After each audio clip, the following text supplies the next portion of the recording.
If you are looking for something to inspire your gift giving this Advent season, you need look no further than GorettiFineArt.com. If you click over there, you're going to see exactly what I'm talking about. They specialize in original sacred artwork in the classical tradition for churches and for homes.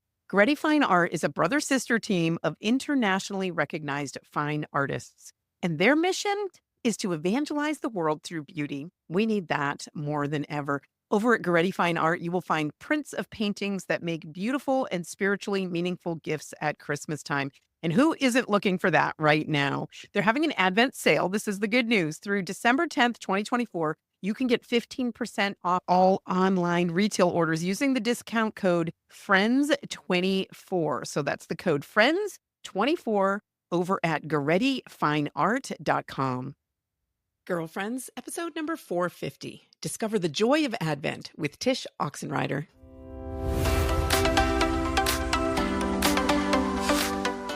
Hello and welcome to Girlfriends. I'm Danielle Bean. I'm a wife and a mom, and I am on a mission to help you know your worth as a woman so you can find peace, balance, and joy in daily living. This week, our special guest is Tish Oxenrider, a friend that I've gotten to know online through the years. She's a repeat guest here on Girlfriends, and this time we're going to be talking about Advent. Can't wait to share this with you. Let's get started.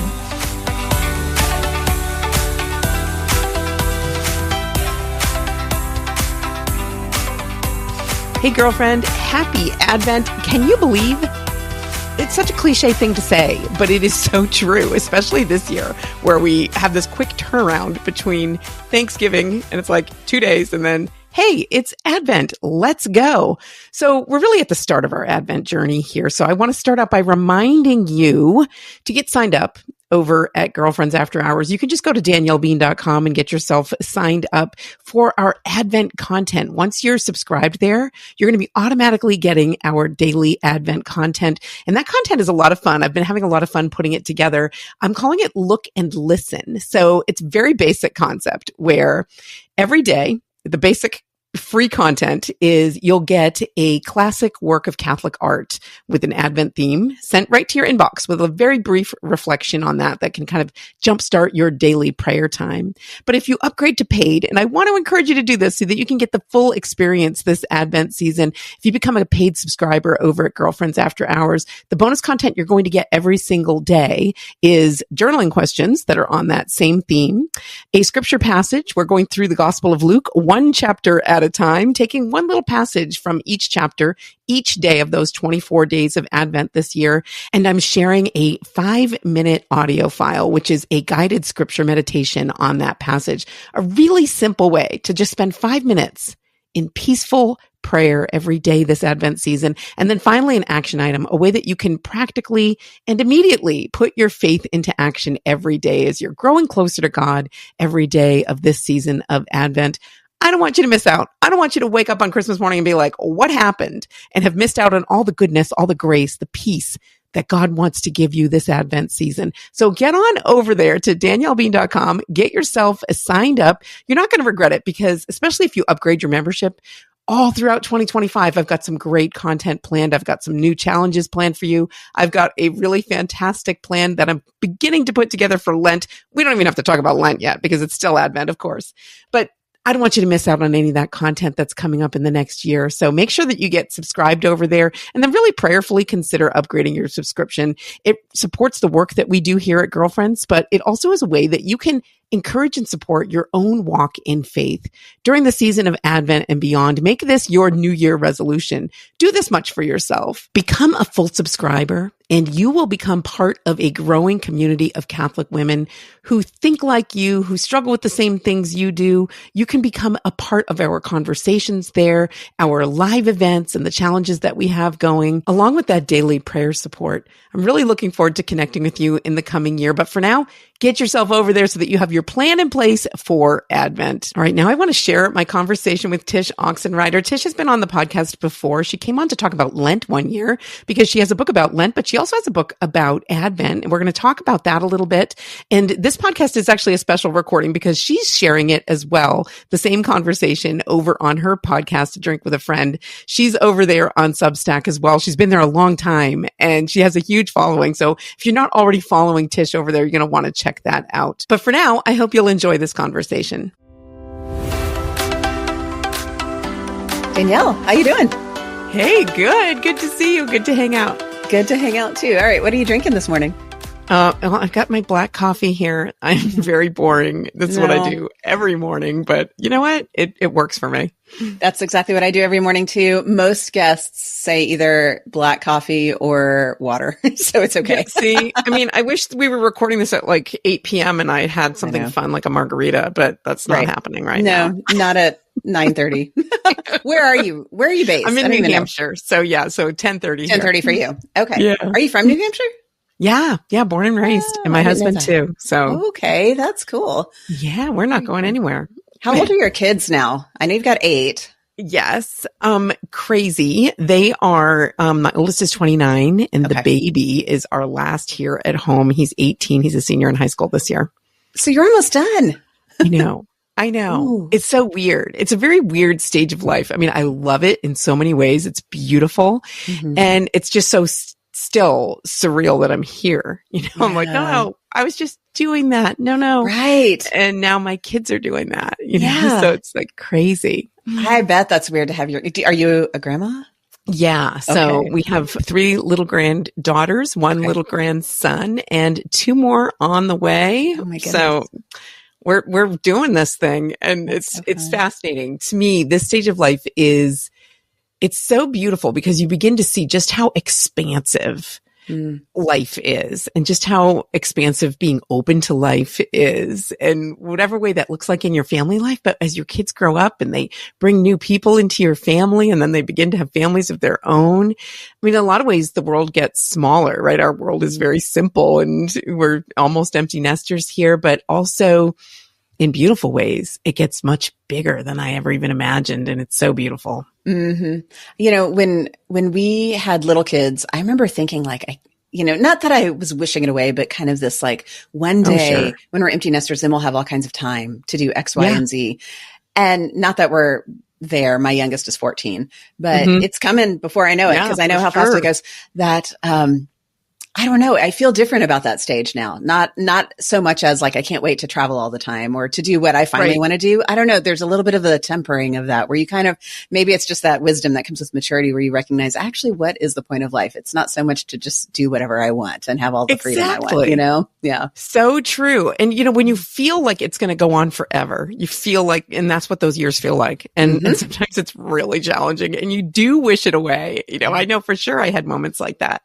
And, when it feels like it's going to go on forever, it's hard to even imagine that space. And it feels like, oh, if I can just get through this, if I can just be free, then I can really live my life. And yet you come to a stage of life like this. And I find myself thinking so many times in ways that I never did before about the end of life, about what happens next, about like how temporary everything we do here on earth is, how important it is to be living this life with the next in mind.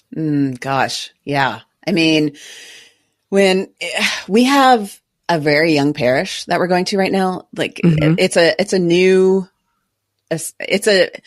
of the ordinariate. So it's a new parish, in the area. And so it's small, but it's all very young. And suddenly I find myself out of nowhere being like one of the older members of a community, which is like, weird? No, I'm still one of the young people. And then it turns out, no, I'm absolutely not. When I start doing the math of how old some of these moms were when I was in college, you're like, oh no. That I look at that, we literally had another woman have another baby yesterday. It's the baby boom here. That I remember those stages where I just felt this like, it's never going to end. I remember having my first and thought like, how do people have more than one? I don't even understand. Like this is all consuming. And then suddenly here we are, and it's all good. And everyone's, either off in college or teenagers or whatever. That I would imagine that, I mean, you must suddenly feel like, how am I at this stage? Like the second How'd I half get here? Of life. Right? Yeah. It's so crazy. And it's so funny. And yet it's also just such a gift. The other day I was in my living room and we have one of those digital photo frames and it was kind of flashing through different photos. And out of the corner of my eye, I saw it was a photo of me. And it was a photo my husband took this past summer where I'm just standing there smiling in a sweatshirt. And when I saw it out of the corner of my eye, I was like, oh, it's my mom. Oh no. Oh And no. I look over there, I'm like, oh no, that's me. And you know what? As much as that's a little bit jarring, I'm Yeah. like, well, there are worse people to turn into, right? Like, Sure. it's pretty sweet, pretty sweet. So, but it's a Uh, funny thing. It's a funny thing yeah. to find yourself in that place where you look different, you feel different, you're in a different space in life. And I can so relate to what you said about the being like one of the older moms in the group. I'll never forget. And this was probably 10 years ago now, when I was in a group of moms chatting, and all of a sudden I realized they were all kind of turning to me and asking me questions. And I was like, oh, I'm the veteran here. Right. Oh, what a weird thing that is. It's And such a yet weird it's thing. also a really wonderful space that I'm finding Yeah. myself in, finding it's like more joyful than I even anticipated. Yeah. You know, some of it's hard. Some of it's hard. Change is hard. But at the same time, there are so many opportunities for growth, especially at this time of life. Right. Right. Oh no, I'm loving it. I mean, I'm thinking about how, this is almost Advent. We're coming up in the season, and how different a stage the 4 weeks, or, the 4 Sundays leading up to Christmas were for me when they were younger versus now. Right. I would imagine for you, it's like that, maybe on another level, since do you literally have one kid left at home? Yeah, that's it. Okay. That's So it. you probably do different And practices. I don't he know. What is barely that like? needs us, right? Right. What is that like for you now for this season? Is it different? It's pretty great. Yeah. It's funny because there's still plenty of like chaos, that level of chaos in our lives right now, but it just comes and it goes. It's like in waves, like this past weekend, like we had kids and grandkids, and everybody kind of descended upon the house for a couple of days. And then it was like gone, clean up the mess. And it's like, oh, we're back in our quiet space again. But I feel ready for that. I feel like I'm not at this stage in my life prepared to dive into, of course we would if we had to, a season where that's never ending, right? Like it was when the kids were all little. But I love both parts of it. Both parts help me to appreciate the other side. Yeah. Yeah. No, I would imagine so. I think it's funny to me, we have this tradition in our family with the Advent candles. We started it 14 years ago, I guess, where we ordered sheets of beeswax from a company where you make your own candles, if you've ever seen those. Yeah. And I thought it would be just like a fun, crafty, I'm not a crafty mom, where there's that pressure. Maybe we can get into that in a minute, the Advent pressure to be crafty. But to me, I was like, I can do this because it takes less than a minute. Yeah. Anyway, the kids loved it to the point where they're the age they're at, and they still insist on doing these silly beeswax candles to roll up. I mean, they fight over who gets to do the pink and the purple and the white. I'm like, guys, you're how old and you're still doing it? But there's something about traditions that matter, that especially even the traditions I didn't think were traditions. Like I didn't mean for this to be a thing, but apparently it's a thing, and I can never do anything else ever, Exactly. For us, we have things like that too. And it was this past Christmas Eve that I was like, you guys, I don't even understand how this became our Christmas Eve menu, because I don't remember making this choice. And yet it was like set in stone. We had to have fried ravioli. We have to have Caesar salad. We have to have French bread. And I was like, I kind of don't even feel like these things go well together. I'm not enjoying the idea of, anticipating creating this for our Christmas Eve. And people were just insistent. They're like, no, this is what we do. It's so funny. And so it's like, okay, I don't remember how this came to be. So I added some more things to the menu to make myself feel better about it. But those things happen. And that's one of the beautiful parts of family life is that you have the opportunity to intentionally create traditions, but also the ones that kind of happen to you are also a beautiful thing and really unique to your family. So I love that. Yeah, no, I absolutely love it too. And it's funny how some kids care about things more than others. Do you have all your kids local, or are they spread out? A lot of them are local, so we're really blessed. So we've got two.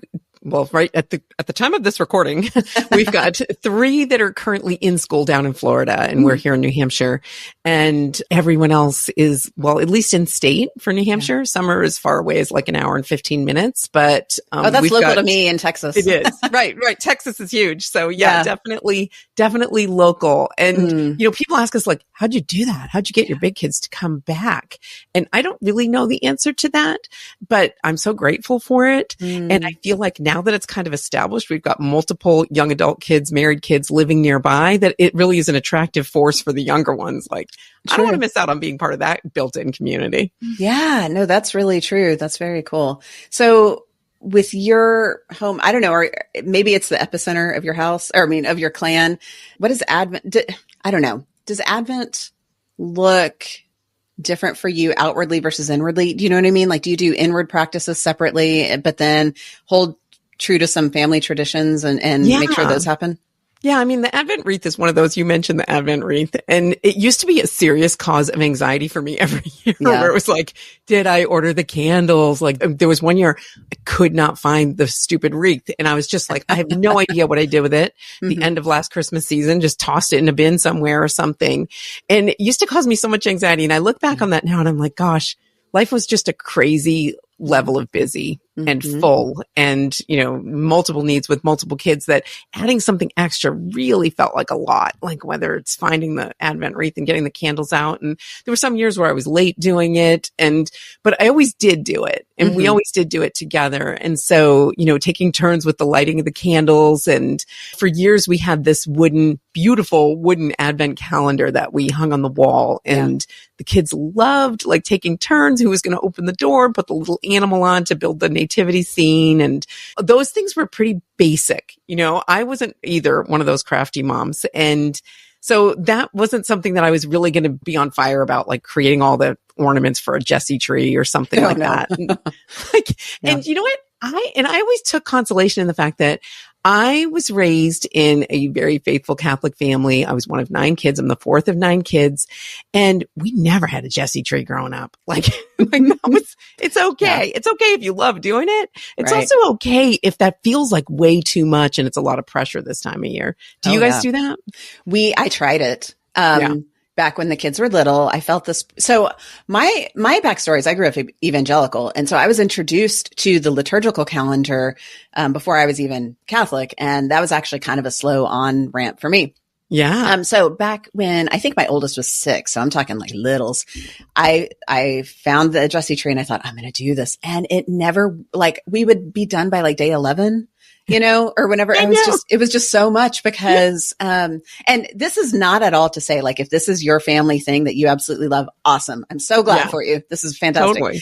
For me though, it felt, I felt this weird, I don't know if pressure is the right word, but because it's a thing that builds on itself, you know, like you can't just skip ahead. If you miss 3 days, you have to like go back and read the story. And that if, you know, with kids' bedtimes and with random holiday events, you know, where we're not at home, that if we're 4 days behind, then like, all right, kids, buckle up. We're going to read for an hour. And, you know, when kids are little, that just doesn't work. So I really needed something open and go. That's one of the reasons I ended up writing my Advent book, because I needed something for the way our family functioned, which was there might be 3 days when we just are in survival mode because of who knows what. It's a busy time of year for families. Yeah. It's jam-packed. And even the liturgical year that time of year is jam-packed. Like all these saints' feast days. And I remember really wanting to celebrate all of them, but you couldn't possibly. Right. And so picking and choosing, and some years we did some, and some years we did others. We usually would do St. Lucy's Day because the kids loved, like we had this recipe that a friend of mine shared years ago for this bread. And it was just like, they loved the bread and they loved the tradition of kind of making that crown. But even that I didn't do perfectly every year. And I think it's so important, especially, and maybe you can tell me a little bit about your experience of this, because I know you've gotten off of Instagram and you even got off of Substack for the most part this past summer. So I want to hear more about that. But like the pressure that we find ourselves in, even for such good things, because we're seeing so many things online. We're seeing what people are sharing on social media. And all of a sudden you think there's one right way to be a good Catholic mom, and it looks like that. And I am falling short. Yeah. Yeah. There's a weird, it almost feels like the goalposts are moving, you know. A few months ago in my book club, I'm part of Well Read Mom. I don't know if you've heard of that, but sure. Fantastic book club. Someone brought up this point. We were reading a poem about parenting, and it was written, you know, a while ago. And someone made the comment of like, you know, I feel like my parents, my father would read this and wonder, like, was I a good dad? And, you know, and then we kind of made the observation that ultimately, I don't think our parents really use the same metrics we have now as to what being a good parent is, right? Sure. Because just a few generations ago, being a good parent was keeping your kids alive, you know, like I have food for you. I'm winning, you know, and now fast forward and we have this weird, like, I'm a good parent because I entertained you all day, or because we did something deep and meaningful today that led you in a particular way that I think you should go. In fact, the way I shifted after that Jesse tree idea to recognizing Advent was I had this initial plan of like every day, I created a little Advent calendar. We'll flip over the thing and that'll be some activity to do today, like bake cookies or cut out paper snowflakes or whatever. Even simple things like, we lived in Oregon at the time, so play in the snow. And even that just wore me out because I felt like I was being a cruise director, Sure. And then it needed to be aesthetically pleasing on the wall for my, and it just felt so like I had lost the plot, this was not the point of Advent. Advent technically is penitential, Yeah, we're supposed to remember that. Yeah. And I forget, I wrote a whole book on it. And just a few days ago, I was in a meeting. I'm on a board with my parish, and I was like, someone mentioned, well, Advent is penitential. And it's like, oh yeah, totally forgot. Completely forgot. Back and read your book. I mean, so I think we just forget that the liturgical calendar is a gift. It's not a to-do list. Right. And it's not a requirement of like this equals being a good Christian at all. Right. But we can take, like, it's a feast, I mean, broadly speaking, I know there's feasting and fasting, but it is a feast in the sense of like, God's given this beautiful thing created by the church that we can take what benefits us and leave on the table what's maybe not meant for us this year or this season. We can always revisit it another year, and that's okay. Yeah, I think there's a lot of relief in just recognizing that. I know that I for sure have fallen prey to the idea that like the Advent experience is something I need to create for my family. And even worse than that, Christmas. I'm going to create Christmas for my family. And that's so exhausting. And that's not actually what we're meant to do. Like you said, it's there and we can observe it in the ways that make sense for us at our particular stage in life right now. Yeah. But that crazy pressure that I really feel like you said, our parents didn't feel it in the same ways because they weren't, scrolling through Instagram every day. I really feel like that makes a huge difference. And I even see it in my own kids who are young adults who are married and having families themselves. The ways that they parent and the ways that they kind of compare themselves, or that they'll tend to look at the world as a parent or the decisions they make. It's such a different process from even what it was, back when Dan and I had our first baby a few decades ago. Yeah, that's crazy. Yeah, I would imagine. I mean, there's such a shift in just a few decades in just the stories we hear, that this is what it looks like to be X, Y, and Z. Yeah.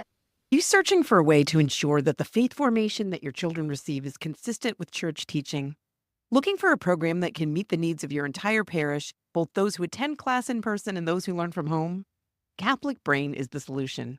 With content vetted and approved by the United States Conference of Catholic Bishops, the option to use physical books, online resources, or both, Catholic Brain is the best way to ensure that your parish or family and all the children under your care receive solid faith formation. With solutions for families, dioceses, parishes, and schools, there is good reason why they are trusted by over 100,000 users in the U.S. and abroad. Go to CatholicBrain.com now to sign up for a free trial and start your journey to better faith formation. Catholic Brain. Learn it, know it, live it. So you mentioned Substack. I know that you're writing on Substack. Are you doing anything for Advent specifically there? Yeah, I've got Advent content that I am super excited about that I'm going to be sharing every day. So, people who are free subscribers, I'm giving something to everybody every day of Advent this year. And basically the basic content is going to be, I'm going to be sharing, I'm calling it Look and Listen. And I'm going to be sharing one piece of classical artwork every day for Advent and just a brief reflection. And then for paid subscribers who want to go further, I'm going to be sharing a 5-minute guided meditation, an audio file, some journaling questions, and some action items, so if people want more content, they can do that.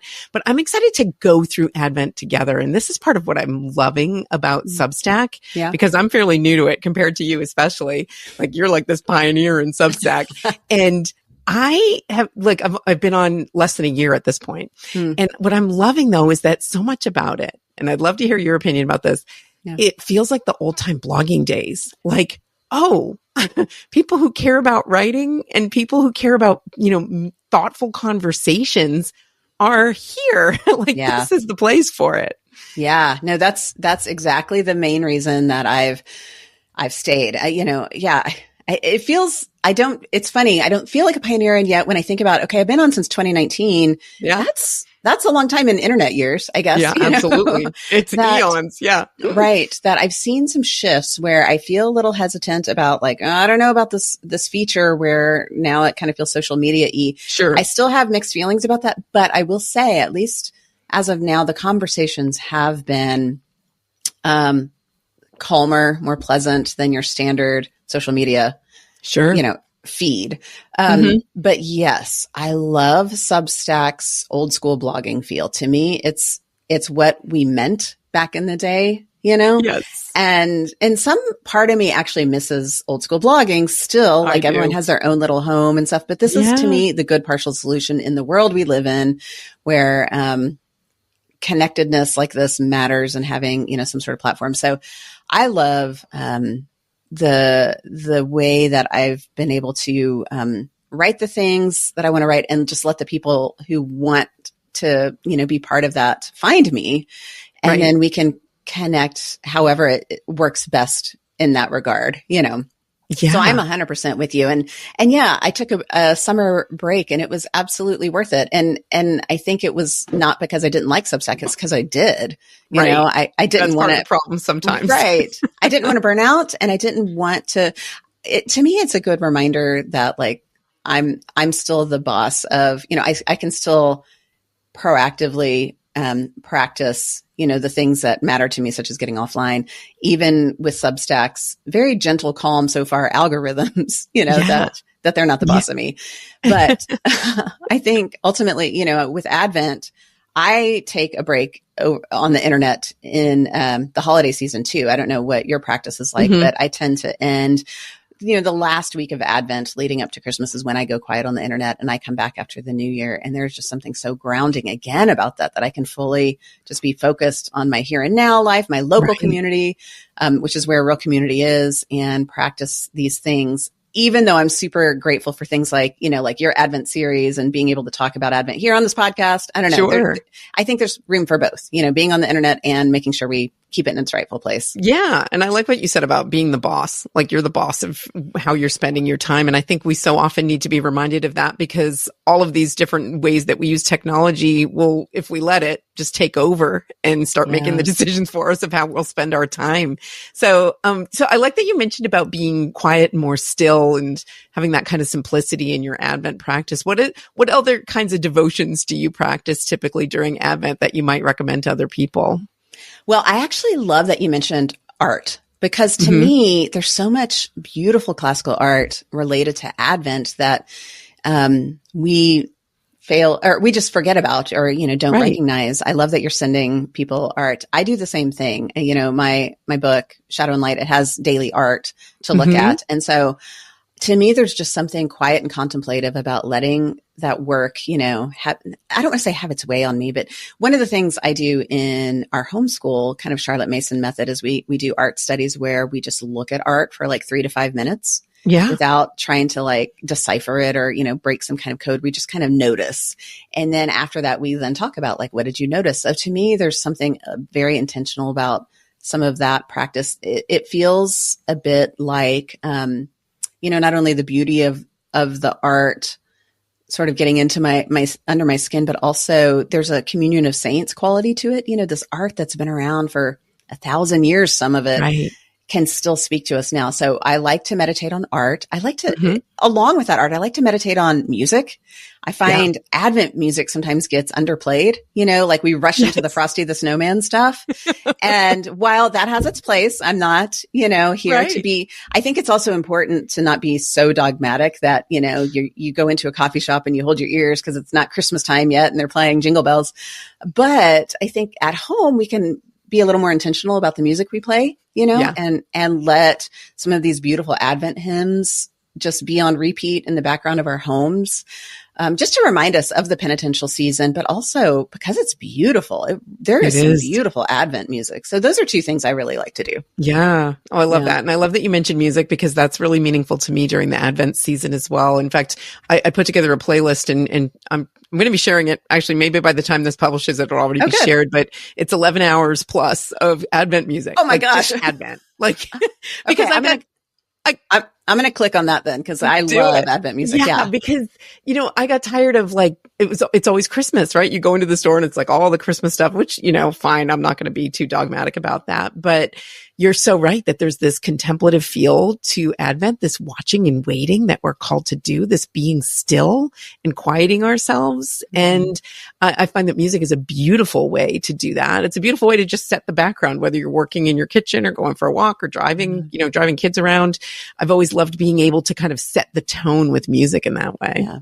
I feel like there's such a rush for the holidays in the outside world, especially because maybe these events in our lives, some sort of work Christmas party or some sort of holiday concert for our kids happens so early in December that it feels like we're being forced into, the merry Christmas part of Christmas so early that it kind of strips away the beauty of the contemplative expectation, anticipation of Advent.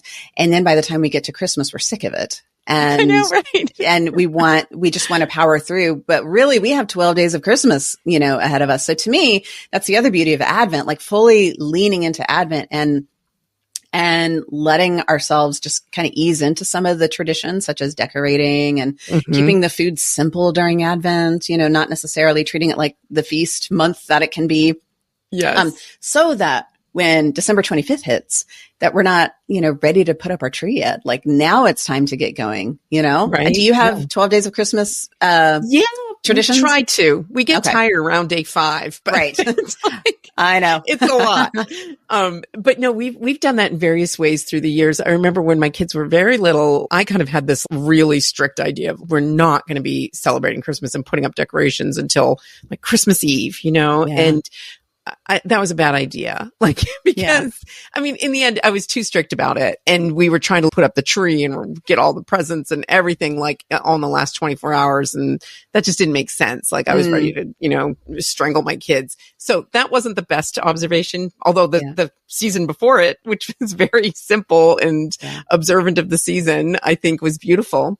So I think finding some balance between those things, recognizing that there's this cultural pressure, like you said, like everyone else is putting their tree out on the curb on December 26th. And yet we're really called to live differently than that. And what a beautiful thing it is that we've got these 12 days to celebrate. And, we find that that's actually helpful, especially as our kids have gotten older, that we'll kind of spread out the celebration a little bit. And it's, not everybody can be here December 25th, but, we're planning a family party that weekend following December 25th and, being a little bit more flexible with our plans and recognizing it's a whole chunk of time. And what a beautiful thing that is. Yeah. Yeah. Which I think is an invitation, especially if you have little kids or just any kids at all, to not feel like you have to cram everything in from December 1st through 24th, which I mean, coincidentally, Advent starts on December 1st this year, making it nice and, easy to remember, but that's not because there's, in the liturgical calendar, when we see fasting, it's always followed by a season of feasting. So you get the feast coming up. That doesn't mean, yes, be dogmatic. And I agree with you. Part of me, there are some years where I feel more of the holiday spirit than other years. And the years when I'm feeling a little like ho-hum, I might suggest, doing the tree later and that just would never fly. But that there's kind of a happy medium. I mean, so we've done it where we put up the tree and then a few days later we'll add the lights.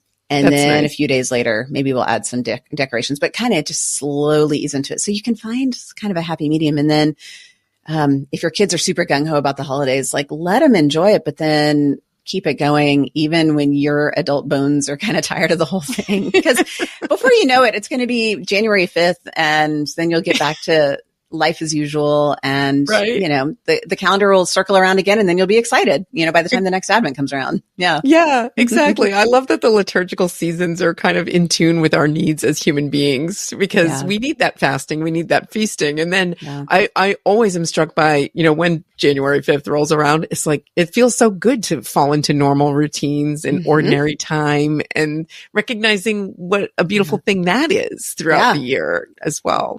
Right. It really is a gift. It's almost like they knew what we needed somehow, like a wise mother. That's the church, right? Oh, that's fun. Well, do you have any specific things this year that you're looking forward to? Like, that maybe you're doing differently or, whether it's through your own personal work or with your family? Yeah. So this year, I think, well, personally, I'm just looking forward to like this.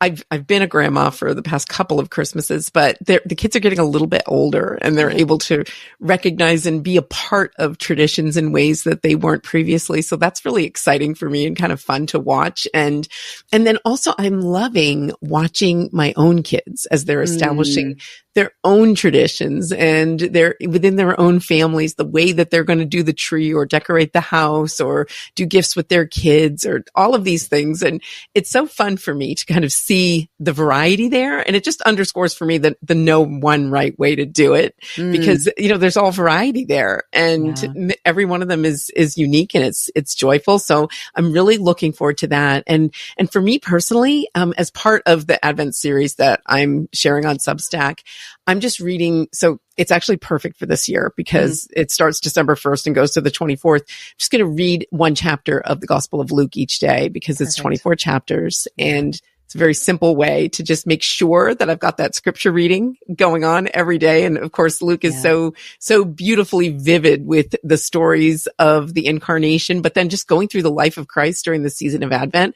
I think is a really beautiful thing to do. That's cool. I love that. I love both the perspective and your practical plan, for yourself. Yeah, it kind of works out well that with these 24 days of Advent this year that it's a great read or doing Luke. How about you? Do you have a specific practice that you're going to be incorporating this year?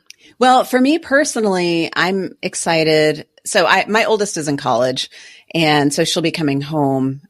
She's in Ohio, so 1,000 miles away. Yeah. So I'm excited to have her home. She is such a homebody and, she loves college, but she also loves home and is always talking about being homesick. And so, letting her kind of desire for traditions lead the way, along with her younger siblings too. But, I'm excited about incorporating some of the practices with an older kid now, someone who is fully an adult. She's also studying abroad in the spring. And so I think she's feeling that limited time and wants to soak it up. So I have a feeling we're going to be doing a fair amount of things, like we live in a historic neighborhood. It's right off our little town square. It's one of those squares where people come in from out of town, for like little weekend antiquing. Oh, yes, it's so quaint. Yes. And so there's always this big Christmas. It's called Stroll on the Square. It's so hokey. It's, the Christmas parade goes right in front of our house. It starts actually at our house. And so we always it's very small town, it's like, it's nothing fancy, but it's just right. So I think enjoying those community Christmassy things. And then, when we come into our door, kind of just turning down the noise a little bit to fully do Advent. We'll be doing our nightly candle lighting. We read from Shadow and Light, my book, just because I wrote it back it really was a PDF that I wrote for my kids at first before it got published. Sure. So leaning into that, listening to the music, doing all those things. And then for me personally, last year I found this really great book. Ryan Whitaker wrote, it's more like a collection he created, but it's a collection of readings from G.K. Chesterton about the holidays. He was such a lover of Christmas and just such a joyous kind of individual and I just love his writing too, that it's just a little bit of Chesterton readings every day. I love it. So I'm probably just going to be doing that again. I really, really, really enjoyed it. And then I'm going to check out your Advent playlist because I have mine, but I'm always looking for more. So I'm going to probably have that in the background. I'm going to see what art you suggest because I'm always looking for more as well. So I might add that to my annual repertoire now. I love it. I love it. There's always room for more. There is. We can take and leave on the table what's not meant for us this year, but pick up new things. And I love that. Yeah, absolutely. So, as we wind down here, is there anything right now as we're looking into Advent or, just even in the time before Advent, anything adding a little bit more beauty or goodness to your days? Yeah, well, I like that question because it's something that I think we all need to be more conscious of. And in my efforts to be more conscious of adding beauty to my days, like I've done things in the past where I'll like subscribe to like getting a poem every day and that sort of thing. And I think there's room for that in our lives. And in the last year, I came to realize that I had kind of moved away from reading fiction. Like you run out of time, it feels like, and that feels like a luxury perhaps for when you're on vacation or something. And I thought I really want to have this more as be part of my, every day. And so I've been making more of an effort in the past year to read a book that I otherwise would be like, no, I need time set aside to be able to do that. So right now I'm actually working my way slowly through Anna Karenina, which I've never read. And so like, that's the sort of book, it's this big fat book, right? And it's like, oh, I can't possibly. And yet I can find 15, 20 minutes, or I'll read a little bit before bed, or, when I have a few moments somewhere. And I'm finding it's really just bringing more beauty and joy into my days. And especially the fact that it's a physical book, because I love Audible, but I love having a physical book, something that you can keep on your nightstand, something that can be on the kitchen counter, something you grab as you're going out the door. So you can, if you have a few minutes waiting in the car, that you can have it with you. So I'm truly enjoying that. And I find it's a really practical way to just add beauty to your day. I love that. And I think what you just said is really important, that sometimes we act like there's a deadline to reading, like a big book like Anna Karenina, like I can't get through that. It's like, well, what's the hurry? Right. Just savor it, enjoy it. 15 minutes a day is 15 minutes a day.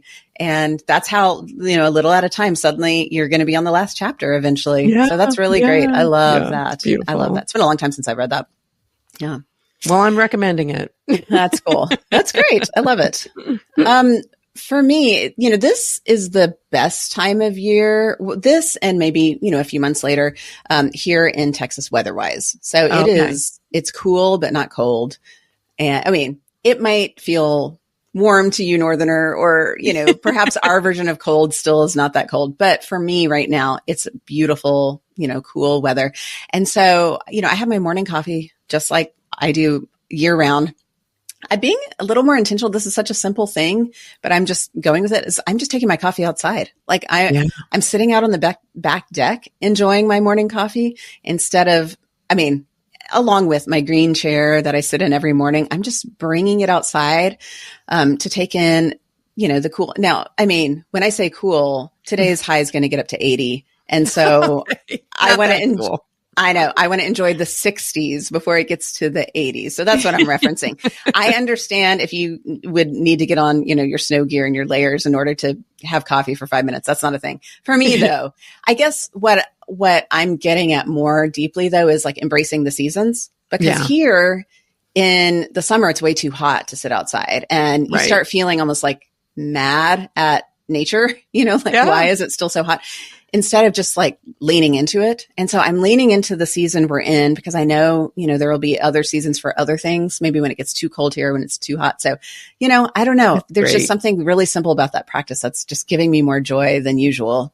Yeah, I can so relate to that. Except for us, it's like leaning into the cold season, which you're tempted to get angry at, that it feels never ending. And yet, like, it's such a good reminder that we're not actually, God didn't make us to like live in little cubicles in our, totally. He made us for the natural world, and that's where we belong. And maybe you don't want to be there for every moment of your day, but with the proper attire, you can be outdoors. And so for me, during the winter seasons, it does take that little extra nudge. Like, you can go for a walk today. Like it might be short. You might have to super bundle up, but you can do it. And truly, it refreshes you and it changes your mood. You're like, wherever you live, being outdoors is going to bring in different scenery, and you can drink in different sights and sounds and smells. And it's so worthwhile.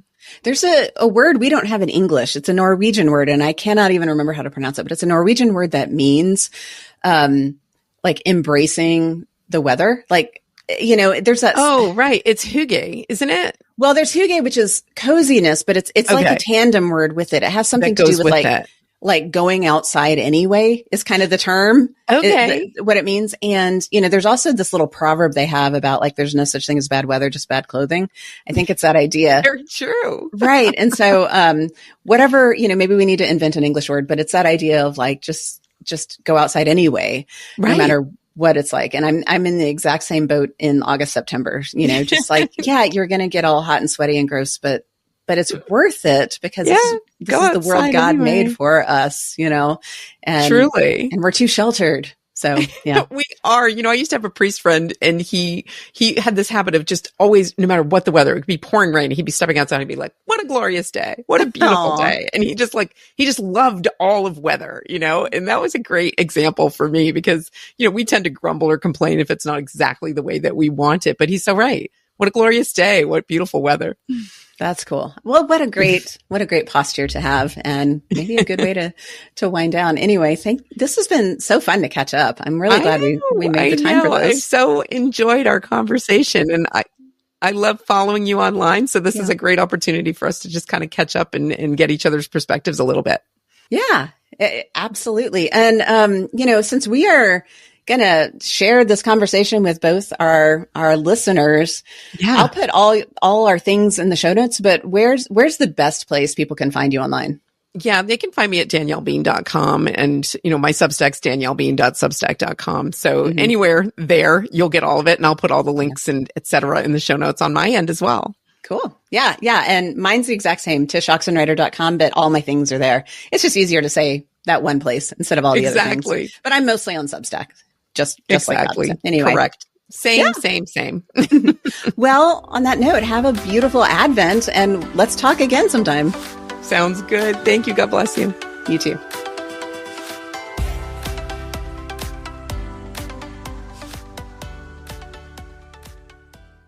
All right, now we're in the point in the show where I like to share a little bit of listener feedback or a question. And this one just came in from listener Pam. She says, Dear Danielle, Advent has just begun and I'm already drowning in the gimmies with my kids. We are blessed that we can afford to buy nice gifts for our kids, but I'm looking for a way to simplify our Christmas plans and even encourage family members to give us less stuff this year. Do you have any ideas? Okay, Pam, this is the perennial problem. I think so many of us struggle with this. And we all approach Christmas in different ways. And a lot of times, how you approach Christmas gift giving has to do with the way you were brought up. If you were brought up in feeling like you were always kind of wanting or a feeling of lack around Christmas gift giving or anxiety around it, then maybe that's going to seep its way into how you're planning gift giving for your kids. But I think you're wise, Pam, to want to kind of put the brakes on it. If you're feeling like it's the gimmies, that's not a good thing. So there are lots of ways that you can kind of simplify it, give it a little bit of structure. I know some people who for years, and they've loved doing it, have done just 3 gifts for each person, like each of their kids. And it doesn't have to be something expensive, but just simplifying it by just having a set number of gifts. So I think they choose 3 because there's 3 wise men. And so you'd say 3 different gifts and you might want to give them a theme, a different theme that I've heard before. And I found this really cool and attractive. And I'll explain in a minute why I've never done it, is when you just get each person 4 different things: something to wear, something to read, something they want, and something they need. It's cute. It rhymes. It's very practical. It doesn't have to be too expensive if you're getting someone clothing and a book and then something that they want and then something that they need. It's very simple. And I loved it when I first bumped into that concept somewhere online or whatever. I remember talking to my kids about it and they were all pretty little at the time. And I remember my youngest Danny being like, well, wait a minute. If we do that, we're only getting 4 gifts and one of them's going to be like a sweater and one's going to be a book. I was like, yeah. So anyway, his hesitation made me think, okay, I still want Christmas to feel festive. I want it to feel special. I want it to be truly a celebration. I want it to stand out to my kids as a uniquely joyful celebration in the year that doesn't have to cost a lot of money, but kind of putting the brakes on it in that way just felt kind of Scroogey in a way to me. And so we never did do that, but I really do recommend having some sort of structure around how you're going to limit your gift giving. That could be with a budget, a certain amount of money that you're going to spend per person or per child. For us, as our kids have gotten older and they've married and, our family is just growing and now we have grandkids, I'm very aware that this could just get completely out of control. So currently, the way that I'm kind of quote unquote controlling Christmas gift buying is just getting one thing for each person that's not living in our home anymore. So our kids that are married, but the kids in college still are going to get more than one gift. But like our son who's married and his wife will get them each one gift. And I'm not putting a price limit on that. I'm just looking for something that's actually nice, something they would actually enjoy, and something that we can afford. And that really simplifies it. And then the same thing currently with the grandkids. We've got 4 grandbabies right now while I'm recording this, but in the coming year, in the first part of the coming year, we're going to have 2 more. They're on the way. So we have 6 total. And I'm very aware of how this can grow exponentially. So I need to be aware of the kind of precedent that I'm setting with regard to how are we going to manage Christmas and birthday gift giving for this next generation. The temptation is, of course, because you're so excited and you love them so much that you want to spoil them. And so the temptation is to just buy all the things. But like you mentioned, Pam, it's important to be respectful of the limitations that young families especially might want to have with regard to gift giving and with regard to toys and materialism this time of year. So Pam, you mentioned asking family members to give less stuff, and I think that is totally legitimate. And one really successful way to do that is to encourage them to give your kids experiences. That might be like a season pass for the zoo or movie tickets or admission for an amusement park near you that you'll use in the summertime and you'll really appreciate it. All of these things are a beautiful way to limit the amount of stuff that you have filling up your home, but also be enhancing your relationships. So like if grandparents want to give grandkids a trip to a national park or something like that they're going to take together, what a beautiful thing that is. It's not super exciting to open it on Christmas morning. It's not super exciting to wrap and put underneath the tree, but it is a beautiful gift that you will very much appreciate. And the parents especially will appreciate that you are not bringing quite so much stuff into their home. But that said, Pam, you can make that request, but then I'm going to warn you, you can't control what people do. And if they give your kids a bunch of plastic stuff, so be it. Like, say thank you and let the kids enjoy it. And after a reasonable amount of time has gone by, if you really don't want that stuff in your house, you can donate it. Let them enjoy it for a couple of weeks and then you can put it aside, because inevitably, it's been my experience, kids will put those exciting big plastic toys aside. They do kind of lose interest in those over time. So that's just a little bit of help. I don't know what it's going to look like for you. People are all over the map with regard to how they approach this. And there's a lot of emotions involved in it. I know when my kids were little, I kind of lived in fear as I was Christmas shopping of not giving them enough stuff. Like I felt like I had to make it super exciting for them. And we moms kind of put that pressure on ourselves that needs to be super magical and crazy, like over the top. And yet that's not reasonable. And Christmas isn't supposed to be something that we create for our kids. Ultimately, it's a spiritual experience. It's a spiritual holiday that, yes, we celebrate in physical ways during our lives here on earth in material ways. But find out what makes sense for you, what fits with your family culture, what feels right to you. And then it's very good that you're aware of the way this is influencing your family, and you get to control what your family culture is like, Pam.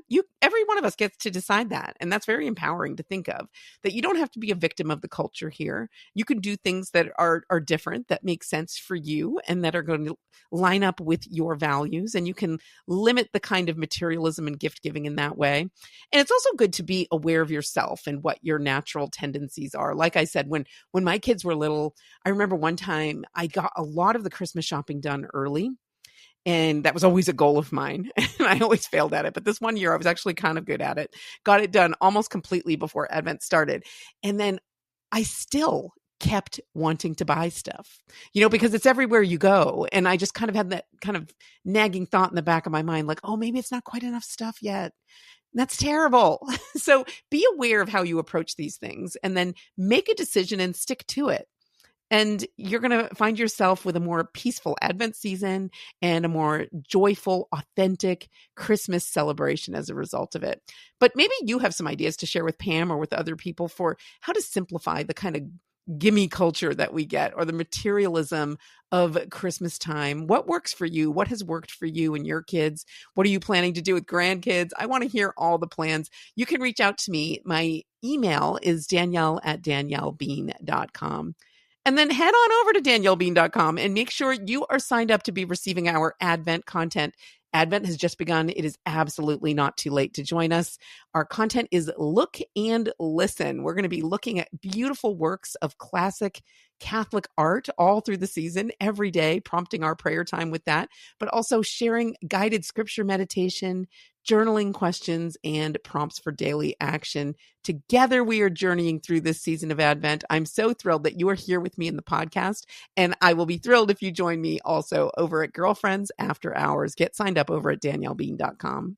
But in the meantime, I want to wish you a blessed Advent. I'm so thrilled that you are here with me today. Thank you so much for being a part of the podcast. And until next time, I hope you enjoy your day and God bless your week. Just a quick reminder that today's sponsor is GorettiFineArt.com. Over at Goretti Fine Art, you're going to find original sacred artwork that's in the classical tradition for churches and for homes. Their mission is to evangelize the world through beauty, and we really need that, especially this time of year. When you are looking for gifts that are beautiful and spiritually meaningful, you need look no further. You're going to find prints of paintings that inspire you in your Catholic faith. Also, holy cards that make great stocking stuffers and nativity-themed note cards. You can check it all out at GorettiFineArt.com. And the best part is their Advent sale is still going on through December 10th, 2024. Get 15% off all online retail orders using the discount code FRIENDS24. That's FRIENDS24 at checkout at GorettiFineArt.com.